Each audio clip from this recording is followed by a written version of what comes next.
Section 1. The Seeds of Conflict, a Land Under French Rule. The story of the Vietnam War does not begin with American soldiers. It begins much earlier. It starts with the land itself, a long, beautiful country of green mountains and rice paddies. For nearly 100 years, this land was not free. It was ruled by France, French Indochina. They took its rubber. They took its rice. They built grand buildings for themselves, in Hanoi and in Saigon. They brought their language and their laws. The Vietnamese worked the land, but the profits went to others. A quiet anger grew, a slow burn of resentment in the villages and in the cities. They had a history stretching back thousands of years, kings, poets, traditions. The French presence was a wound to their pride. Generations born under foreign rule dreamed of independence. Vietnam for the Vietnamese. Out of hurt and hope, leaders emerged. The most famous was Ho Chi Minh. He traveled the world, read widely, believed his people could rule themselves, and drew inspiration from communism. Workers and farmers should control their own destiny. The fight against the French grew from small protests into a full-scale war. It was long and brutal. The French had modern weapons, but the Viet Minh had a powerful cause and knew the land. The decisive battle came in 1954 at Dien Bien Phu. The Vietnamese surrounded and defeated the French. The world was stunned. A treaty was signed in Geneva. Vietnam was split into two, the North led by Ho Chi Minh and the Communists, the South with a government backed by the West. This division was meant to be temporary. It set the stage for a much larger war.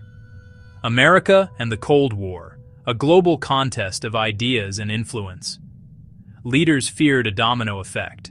If South Vietnam fell to communism, others would follow. American eyes saw Vietnam as the first tile in Southeast Asia. The U.S. drew a line: money, equipment, then military advisors. But the Southern government was weak and corrupt. The commitment deepened. The Viet Cong gained ground. Kennedy increased advisors. Johnson sent combat troops. The war in Vietnam was unlike any America had fought before, a war of stunning contrasts. On one side, the most powerful military in the world, incredible technology, B-52s, helicopters ferrying troops in minutes, napalm and Agent Orange stripping cover. On paper, unbeatable. It could win any battle it chose. On the other side, Viet Cong and North Vietnamese Army, lacking bombers, simple weapons, but they had the land. Dense jungles, winding rivers, steep mountains. They moved like ghosts. Tunnels to hide, to store, to launch surprise attacks. They lived among villagers, blurring the line between civilian and combatant. Guerrilla warfare, ambushes, booby traps, hit-and-run tactics. By day, a farmer, by night, a soldier. They planted mines, vanished into trees. An enemy rarely seen in an alien hostile landscape, suffocating heat, relentless insects, death from anywhere, tripwires, hidden pits, a single shot from the green. American success was measured in numbers, body counts. U.S. forces took hills and towns, then left. The Viet Cong returned. Technology could destroy, but not control, could kill, but not win hearts. Section 4. Voices from the Mud, Letters of Love and Fear. To understand the war, we must listen to the small voices, the voices of the people who lived it. In Letters Home, young Americans tried to explain a world that made no sense. More than fighting, endless mud and rain, friends lost. They longed for a cheeseburger, a cold glass of milk. Dear Mom, don't worry about me, I'm okay. But it's hard here. The nights are the worst. Every sound is the enemy. I close my eyes and think of home. I think of the porch with you and Dad. Please tell everyone I love them. Another wrote to his girlfriend. I don't know who the enemy is. Sometimes it's a woman, sometimes it's a child. We burn their villages, and they look at us with empty eyes. I don't know what I'm fighting for anymore. I just want to come home. A mother near Da Nang wrote, Another night of bombs. The sky turned orange, the earth shook. My children hid under the bed. We prayed. At dawn, our neighbor's house was gone, only a black crater. My son asks when the planes will stop. I tell him soon. I don't know if it's true. Agent Orange killed the trees. The soil is sick, but we will survive. We will replant. We will rebuild. We are like bamboo. We bend. We do not break. One day our family will be together again. Certain moments change a war, like hinges on a heavy door. For America, August 1964 in the Gulf of Tonkin. Washington announced unprovoked attacks on U.S. warships. Details were murky, but the message was clear. America was under attack. Congress passed the Gulf of Tonkin Resolution, not a formal declaration, but it opened the floodgates. It became the legal basis for massive escalation. A small conflict ballooned into full-blown war. For years, leaders promised light at the end of the tunnel. Then came January 1968.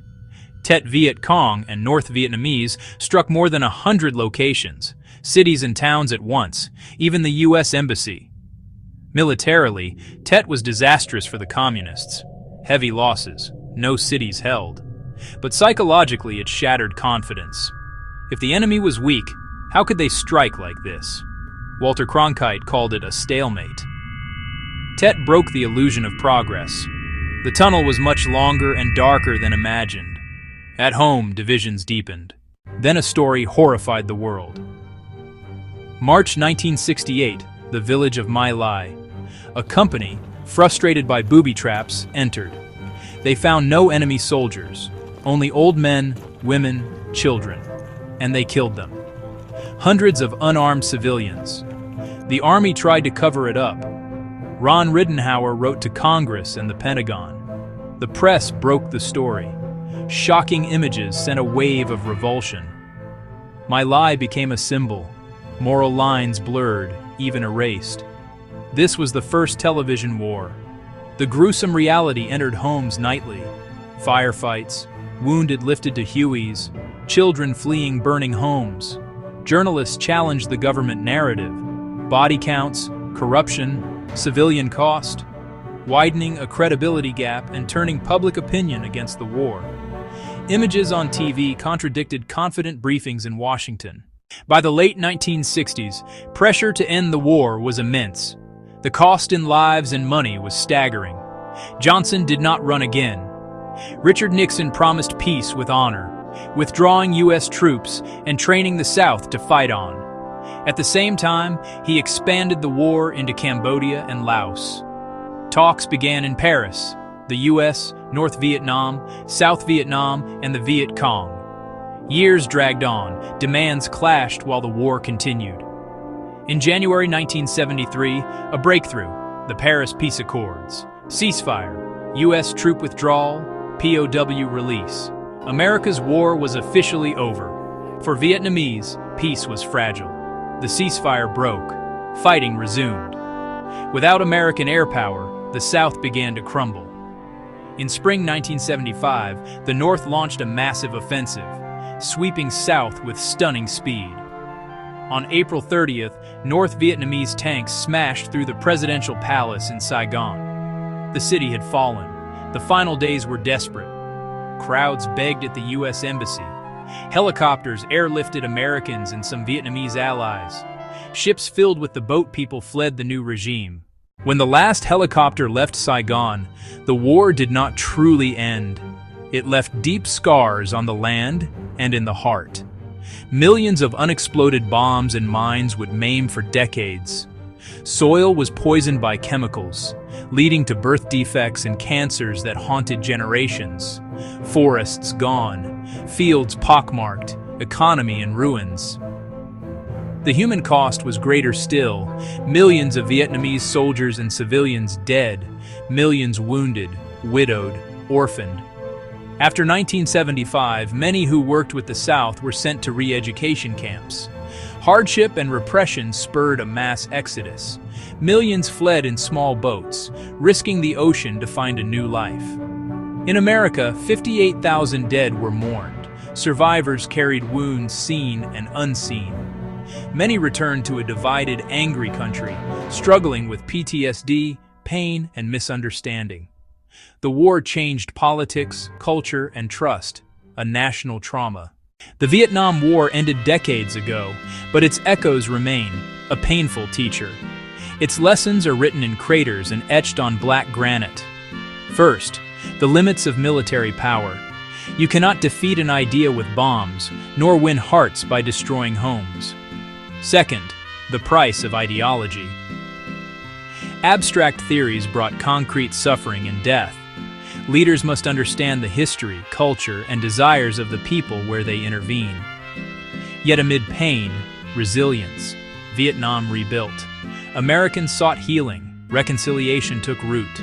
Be humble about power, skeptical of easy answers, empathetic to human cost.